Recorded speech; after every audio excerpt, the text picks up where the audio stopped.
Namastê. Olá pessoal, tudo bem? Finalmente, nosso último vídeo sobre Goécia.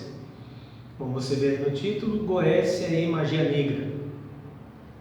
Só para recapitular, no primeiro vídeo eu tentei fazer uma análise histórica para que a gente pudesse entender por que homens católicos ou quase católicos na Idade Média começaram a adorar demônios. Aí eu falei um pouco sobre a filosofia escolástica, Deus como motor imóvel e a formação da hierarquia que tinha na sua base os demônios, né? Para conseguir aquelas coisas que estavam fora do escopo da santidade, né? Do papel da igreja. No segundo vídeo, eu falei dos sistemas de abordagem da Goécia.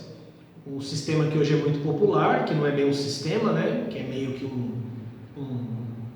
congraçar com os demônios, né? Com os daimons. Um sistema psicológico ou misto, né, em que os espíritos são entendidos como parcelas da mente humana, como dizia o Crowley, mais tarde parcelas do consciente, do inconsciente pessoal e coletivo. E aí falei também daqueles que imaginam que na verdade os espíritos da Goécia são quiumbas, né, ou espíritos sombrios, nocivos, que se disfarçam e manipulam os seres humanos, mas não dei minha opinião ainda, né? Ainda não falei da minha opinião. E eu tinha falado no primeiro vídeo que eu ia cagar regra demais nessa série, né? Até agora eu não fiz isso, mas agora eu vou fazer. Então esse é o alerta. Se quiser correr, corra agora. A partir daqui, Mestre Aleph está cagando regra e Mestre Aleph vai dar a sua opinião sobre a Goécia. Esses dias eu vi um grupo, eu estava vendo uma conversa no grupo sobre Goécia. E um cara, acho que era um cara, não sei se era um cara ou uma menina, disse que estava com muitos problemas porque ele fez um trabalho da Goécia e ele dispensou o círculo mágico, né? Para quem não sabe, você traça um círculo de proteção com os nomes de Deus, normalmente no sistema clássico, né, que é o dos Grimórios, as letras são os nomes de Deus em hebraico, e você clama ou provoca a manifestação do Espírito num outro símbolo que é o triângulo, chamado comumente de triângulo da arte. E você usa algo nesse triângulo para a manifestação do Espírito. Um magista mais experiente vai forçar a aparição do Espírito apenas pela vontade, pela própria vontade. Mas os grimórios já diziam, e muita gente ainda faz, você usa algum tipo de oferenda, que a ideia da Goécia é você fazer uma espécie de trato. Embora em alguns sistemas antigos, como o de Abramelin, você não faz trato, você comanda os espíritos pelo poder do seu anjo, por exemplo, porque a magia sagrada de Abramelin também é um grimório. E aí o cara colocou sangue e, não satisfeito em fazer uma merda dessa, o cara colocou o próprio sangue. E aí a consequência é óbvia, ele estava todo fodido. Mas não é o cara fodido que eu queria falar, porque o que tem de gente se fodendo com Goécia aí não é brincadeira, tem muita gente se ferrando. A reação das pessoas que me chamou a atenção. Todo mundo tinha uma receita de como resolver o problema. Então alguém disse, procura um terreiro. Isso aí um caboclo, um preto velho resolve. Aí o outro disse, não, procura um padre. Aí o outro, nossa, reza tal salmo. Aí veio um e falou assim, não, do padre não vai dar, porque os demônios são da Goécia, então o exorcista tem que ser em hebraico. E, cara, muitas opções para resolver o problema do cara que estava lá fudido com os demônios em cima dele. O que isso mostra? Que o sistema tem uma falha grave, né? Que é justamente o que fazer quando as coisas dão errado. Então, o título aí é a minha associação direta entre Goécia e magia negra. Para o Mestre Aleph, Goécia é magia negra. Esse cara está com problema justamente porque você sabe ativar a coisa e espera que ela funcione, o cara que pôs sangue no triângulo. Mas você não sabe desativar a coisa porque simplesmente não tem um mecanismo dizendo, olha, se você se fuder, se você fizer alguma coisa e der tudo errado, você faz isso. Não tem, né? Agora, é preciso explicar. Quando eu falo que a magia é negra, eu não estou dizendo que Goécia só serve para o mal. Não é verdade. Não é verdade. Se você ler as descrições dos espíritos, os espíritos servem a muitas coisas. Adquirir conhecimento, adquirir riquezas, curar doenças. Então eu não estou dizendo que a Goécia serve apenas para o mal. Eu não estou pegando a clássica interpretação de magia negra como sendo algo para o mal, para fazer mal a alguém, e dizendo que Goécia é magia negra por causa disso. Eu estou pegando também uma interpretação também clássica, que a Agripa usa, por exemplo, para dizer que Goécia é magia negra porque ela é oposta à teurgia. A teurgia é uma obra divina, ou seja, é a divinização, é a magia dos anjos, é a magia dos espíritos celestiais, que se utiliza dos nomes de Deus. Ela é mais próxima da Kabbalah, embora a Goécia também seja, obviamente, uma ferramenta cabalística. Por que eu penso assim? Bom, primeiro a gente precisa entender algo sobre a própria Kabbalah.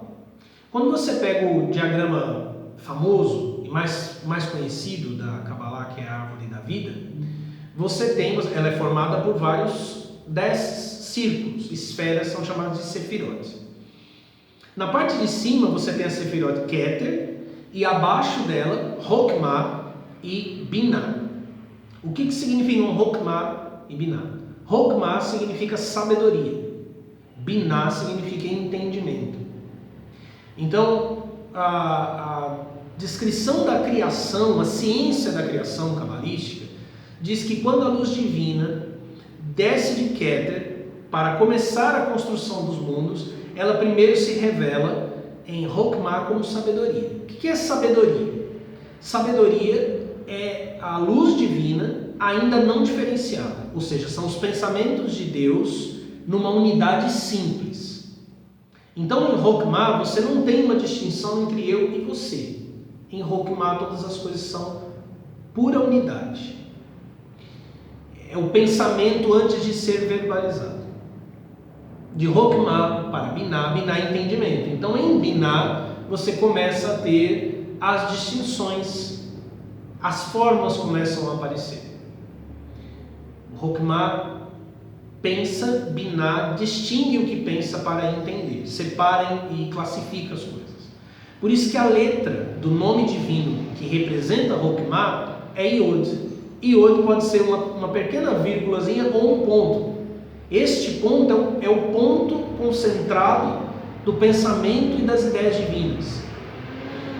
E Binah é representado pela letra Re, que é justamente formada de duas partes. Você tem uma parte à direita e uma outra perninha à esquerda. Então você tem duas partes com uma abertura, que significa justamente a distinção. Você tem um ponto onde tudo está concentrado e a distinção do outro lado. Então a criação começa efetivamente em Binah. As Sefirot, elas têm os nomes, esses nomes clássicos, né? Resed, Tiferet, que todo mundo conhece, mas elas também têm nomes divinos. Binah tem o nome de Elohim. Elohim é plural, são deuses, né? Elohim são deuses. Ou forças, a melhor tradução seria forças, poderes. Então você vê que o que era um tornou-se vários, né? Não é um caos, não é uma cacofonia de sons, porque a unidade permanece. A unidade, Hokmah, na multiplicidade que é Binah. A partir de Binah, toda a criação vai aparecer. É por isso que o nome divino do primeiro capítulo do livro de Gênesis, que cria tudo, é Elohim. O Elohim que surge em Binah. E ao mesmo tempo Binah é a grande mãe. O Re é justamente o Ela, né? O feminino de Deus. Então você tem ali o primeiro momento da criação. Ok. Os cabalistas também falam sobre a quebra dos vasos. Quer dizer, quando essa luz divina vem descendo do eterno, ela vai se condensando em recipientes. Tudo isso aqui são modos alegóricos de descrever o indescritível, ok? Eles vão se juntando em recipientes. Então você tem um recipiente Hokmah, você tem um recipiente Binah. Quando esta luz divina, que já tomou forma, desce para os mundos inferiores, num primeiro momento, recipientes abaixo se quebram. Eles são estilhaçados. E a luz se perde. Isso é chamado, dentro da Kabbalah, de mundo de Tohu. Tohu é caos. Por que esses vasos quebraram? Porque eles não tinham ainda as letras hebraicas, que representam os caminhos no diagrama da árvore da vida, para que a luz de um vaso ou de uma sefirá, se comunicasse com a outra sefirá. Então eles se carregam demais e se estilhaçam. Isso é chamado de Shevirat HaKeilim, a quebra dos vasos, a quebra dos recipientes. Então o mundo do caos é um mundo onde não há comunicação. E o mundo em que nós estamos é chamado de um mundo da retificação, o mundo do Tikkun, o mundo da retificação. Essas luzes que se estilhaçam, elas vão sendo reabsorvidas para o mundo da criação, o Hokmah Binah, e o mundo da emanação, que é Atzlut Keter, que é a primeira Sefirá. Só que nem toda luz é absorvida, parte da luz não é. Parte da luz havia se tornado tão impura que não é absorvida. Então você tem do mundo mais baixo da Sefirá de Malhut, que é o mundo de Ásia, o mundo da ação, você vai retificando e absorvendo essas luzes. O Criador trouxe de volta essas luzes para eles. Isso também é simbolizado por nomes divinos. No Sefer Yetzirah, você tem 5 nomes de emanação, ou seja, quando a luz desce, e 5 nomes de ascensão, que são nomes divinos, representando o retorno dessa luz para que o mundo da retificação e do Tikkun possa acontecer. As luzes que não foram resgatadas, elas em Ásia, o mundo de Malhut, elas se transformaram naquilo que é chamado de Kelipot, ou Kelipá, as cascas. Kelipá é literalmente cascas. Elas têm uma natureza espiritual, existem centelhas, fagulhas de luz presas nessas cascas, mas elas são a base do mundo material e também são a base para o mal, porque elas podem isolar as criaturas de tal maneira de Deus que elas perdem a comunicação com o Eterno, então elas se tornam um fundamento para o mal. Isso eu vou explicar futuramente, estou fazendo um resumo monstro aqui, para você poder entender por que eu olho para a Goécia de modo negativo. Pois bem, esse processo ele está codificado nas Escrituras. No versículo 2 do capítulo 1 do livro de Bereshit, ou livro do Gênesis, você tem uma palavra ali, no princípio, o espírito de Elohim, ou seja, o Ruach de Elohim, Binah, se movia sobre a face das águas. Esse movia sobre, no texto original, é Merahefet, movia sobre. E os cabalistas observam algo. Se eu pegar a primeira letra, o Men, e a última letra, o Tav de Merahefet, eu tenho a palavra Met, que significa morte. No meio vai ficar uma outra palavra, Rafat, ou Rafash, que significa, que tem um valor gemátrico de 288. Então o que os cabalistas encontram ali? Eles encontram um código que diz 288 morreram, ou a morte de 288. 288 também é a gematria da palavra Ibur, que significa gestação. Então, naquela morte das 288 vasos, que é isso que eles dizem, havia uns 288 recipientes que estilhaçaram, também houve o nascimento do universo. Essas cascas, elas caíram para o nosso mundo. O trabalho de um cabalista é extrair a luz dessas cascas, desses recipientes quebrados. Tirar a luz, fazer com que essa luz se eleve para que a natureza divina possa ser vista. O Thomas Carlson, que é um dos fundadores da Dragon Rouge, eu não lembro se eu falei dele aqui nos vídeos passados. A posição do, beleza, somos amigos dos Daimons, é dele. E figurinha comum aí no Morte Súbita. Você vai encontrar vários artigos nesse site com essa ideia de que a gente dá as mãos com os Daimons, fazemos uma rodinha e viramos amigos, né? Dançando ciranda com os Daimons. Bom, ele mesmo diz que este número 288 dividido por 4, e é fato, ele vai dar 72. Qual a importância disso? 72 é o número dos daimons da Goécia e também o número dos nomes de Deus. Nem sempre o número de daimons foi 72. Sobre a origem do mundo, que é um dos documentos encontrados na Nag Hammadi, a lista de demônios é de 49. Diz que os demônios que Salomão comandava eram 49. O Grimório Verum, que era um outro livro, um outro grimório de Goécia, né, antes da clavícula, ele listava 69. Mas o número 72 é muito significativo, por ser o número dos nomes de Deus, que você extrai cabalisticamente de Êxodo capítulo 14. Ou seja, os daimons da Goécia são antíteses ou cascas dos nomes de Deus. Os nomes de Deus, eles estão presentes no poder da criação, da manifestação dos espíritos, dos anjos e dos santos. É usando os nomes de Deus que Moisés abriu o Mar Vermelho e levou o povo para a Terra Prometida, os tirou da escravidão. Então os nomes de Deus, eles são justamente o poder que destrói a força da escravidão e a força da idolatria. Daqui a pouco eu vou falar o que é essa idolatria. Só que esses nomes de Deus, na Goécia, eles são como lâmpadas apagadas. E é nesse sentido que são magia negra. O que é a magia branca? A magia que diviniza. A magia que reaproxima do eterno. A magia que faz com que o homem encontre a unidade de Hokmah na diversidade divina. O que é a magia negra? É a magia que te enraiza, que te faz ficar preso nas tuas necessidades, que te faz buscar as forças divinas, mas não para o bem do mundo, mas para o teu próprio bem. O que é contrário justamente ao princípio da sabedoria, porque na sabedoria nenhuma coisa é indiferenciada. Então, esse é o princípio da magia negra. Quando um mago, quando um operador da Goécia usa da Goécia para seu próprio interesse, ou para interesse de outros, que não seja a iluminação da humanidade, que não seja a iluminação do outro, ele está praticando magia negra.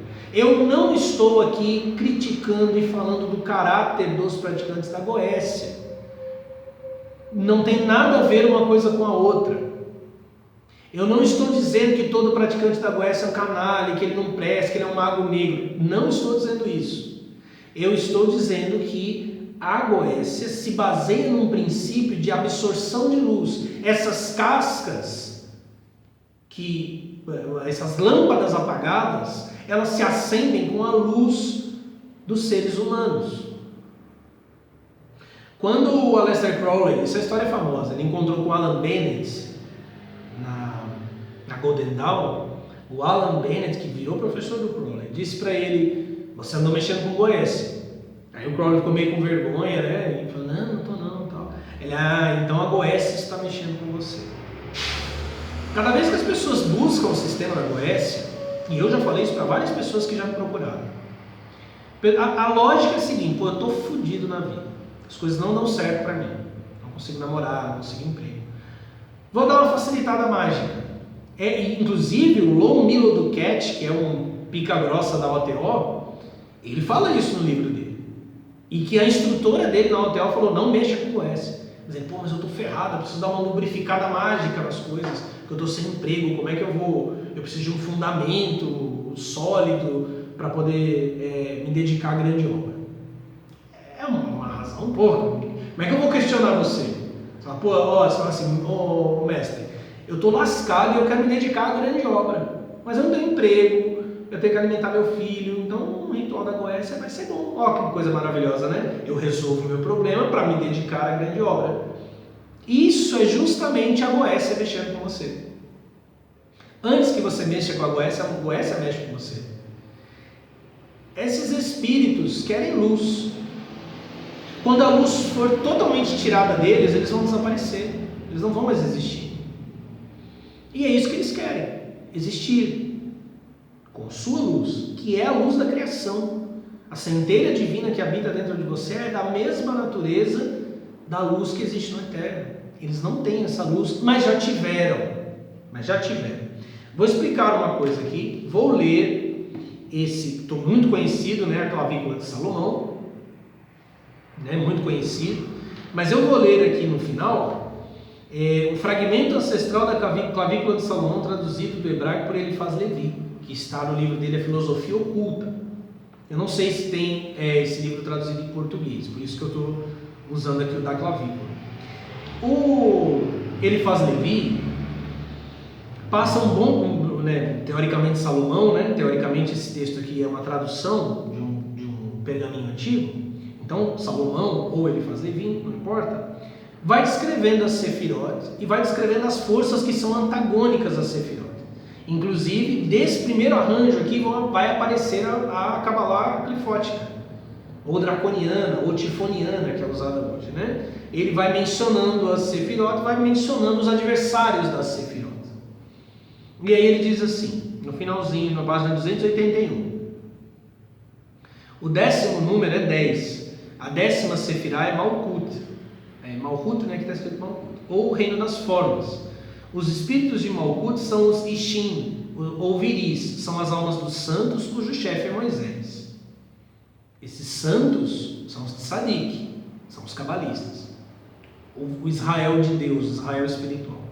Eles têm por adversários os perversos, que obedecem a Nahema, o demônio da impureza.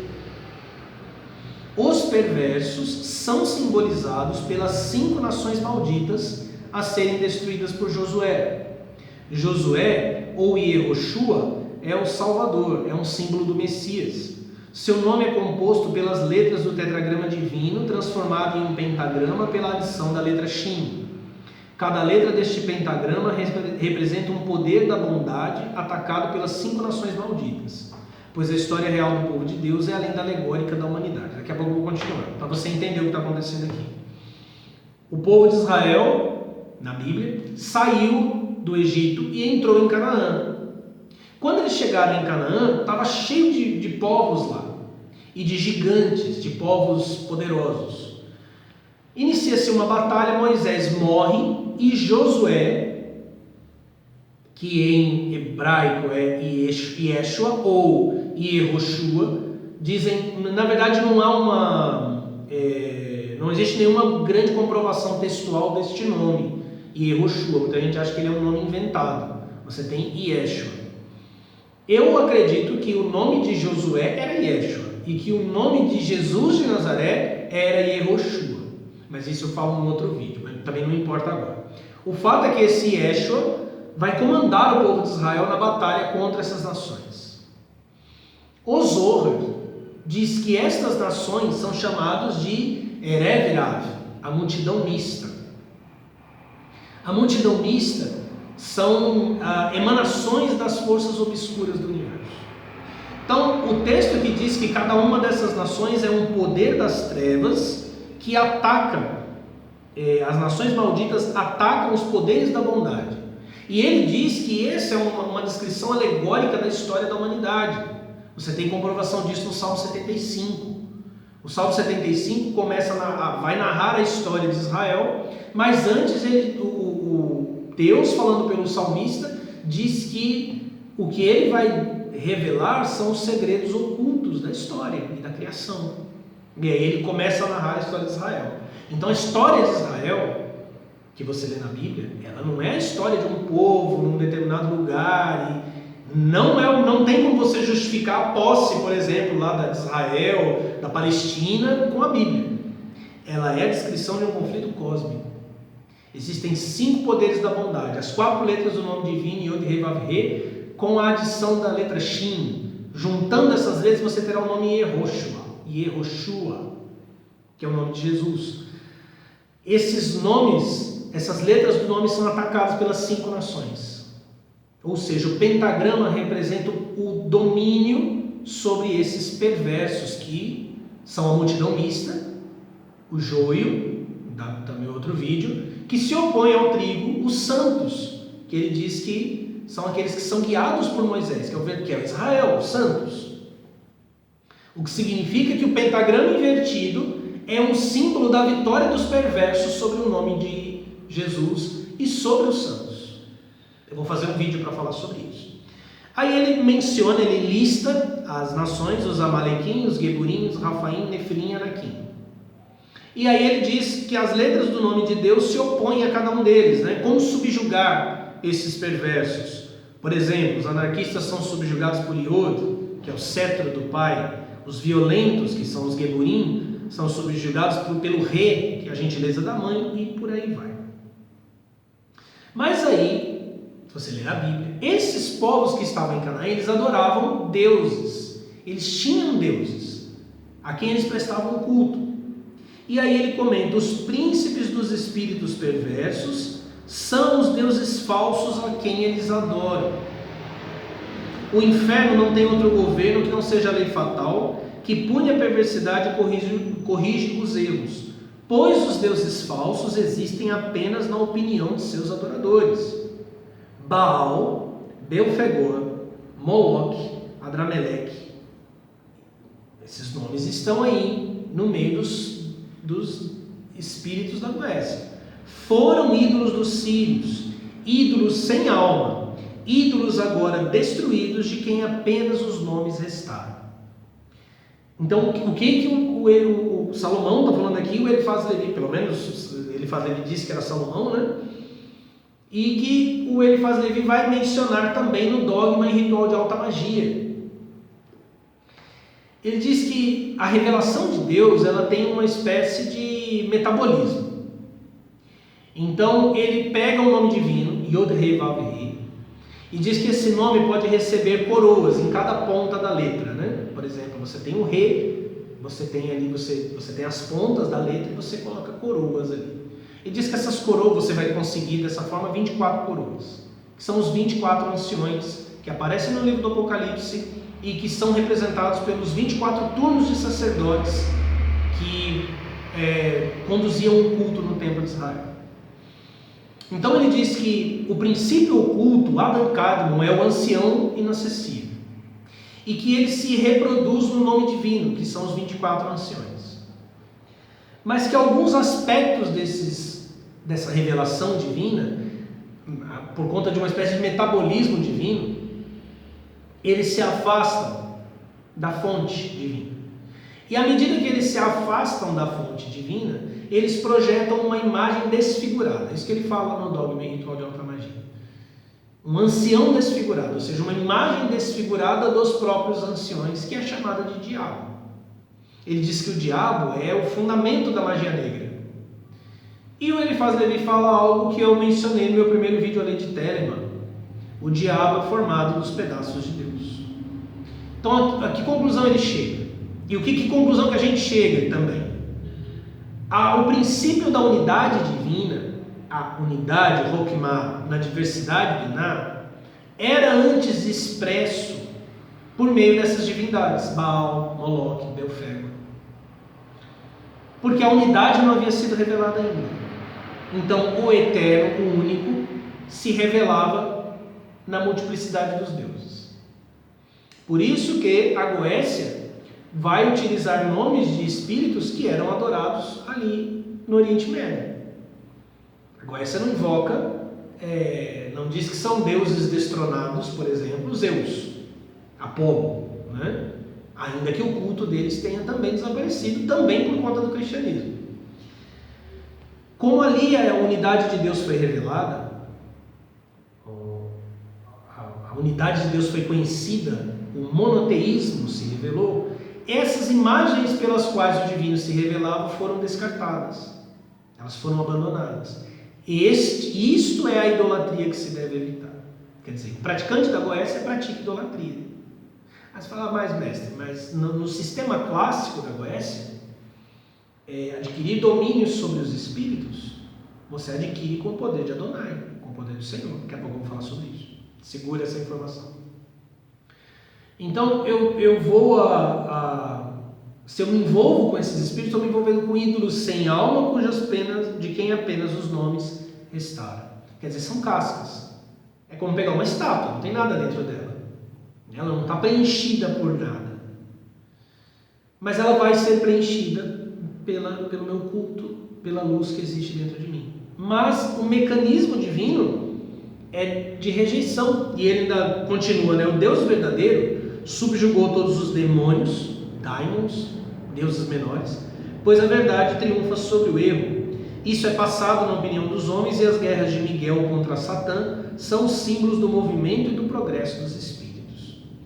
Depois ele ainda fala que... é por isso que é nesse sentido que o pai de Abraão era um fazedor de ídolos.